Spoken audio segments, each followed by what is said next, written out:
Guys, let's talk about some of the biggest results from last night. And I think the biggest, at least craziest result from last night was UCLA losing 87-84 in double overtime at Arizona State. Look, tough week for the Bruins. Obviously, the revenge game loss to Arizona, but to follow that up 2 nights later with what is a quad 3 loss as of today, I did not see that coming. RC, did you see that coming? No, they lost to a bad team. I mean, and I thought coming off of losing to Arizona, you can understand. Tough game. Could have went either way. You wouldn't have thought any less of them from that.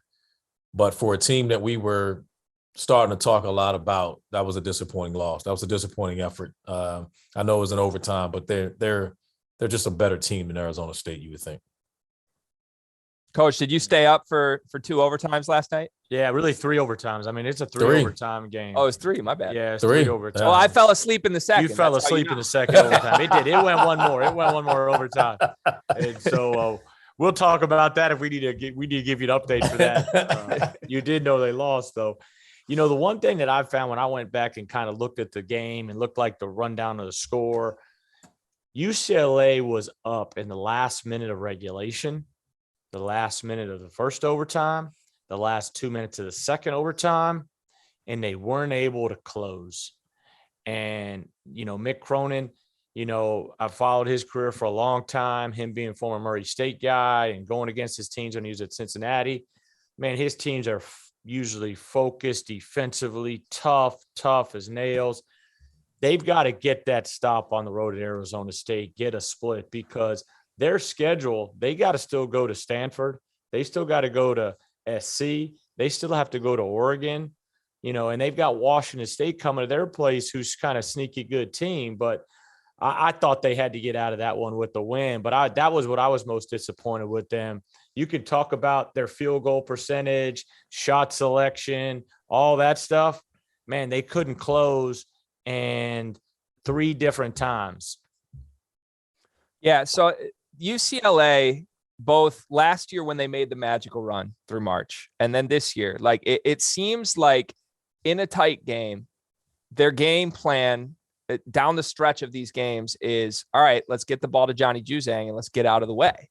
And that's worked in phenomenal fashion plenty of times. But I also think you saw the downside of that before I fell asleep in the second overtime, because he had 2 or 3 chances to win that game, couple turnovers, couple air balls. It's just a little bit of a weird makeup for me, because like as good as Johnny Juzang is, especially off the bounce, like he can get his spot whenever he wants it. He's a tough shot maker. And every team needs that if you're going to go deep into the tournament.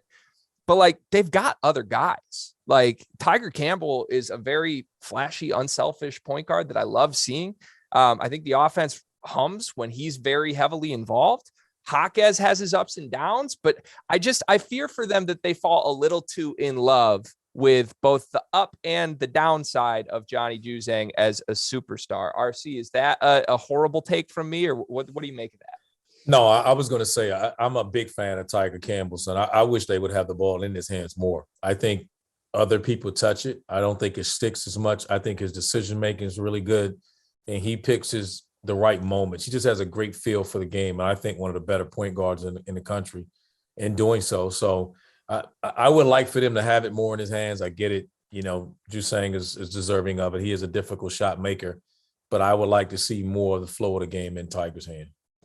Coach, I got a question for you with UCLA. I'm looking at the box score here. 50 minutes for Jaquez, for Juzang, for Tiger Campbell.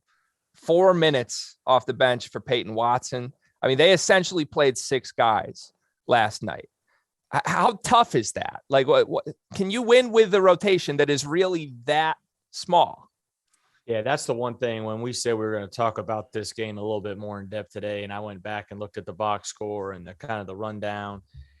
That's what I circled. I had the 50 for those 3 players, a couple other guys almost close to 40, and the bench not much. And obviously I'm used to at times playing 7 guys, but I think as this goes on, as overtime, triple overtime, sometimes it can get away from you because all you're thinking, you're trying to win in the moment and you're trying to have your best players out there.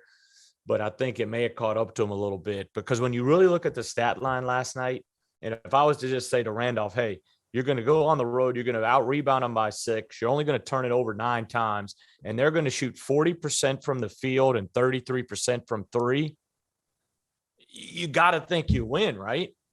But I think a lot of their issues sometimes comes back, like we talked about, from the offensive end, to where even when they went for the game winners of the last couple of possessions, it was tough one-on-one contested shots to try to win it by Jaquez a couple times. You do Zhang, 22% from 3, 37% from the field. I think that's and some of that can be through fatigue because of the minutes.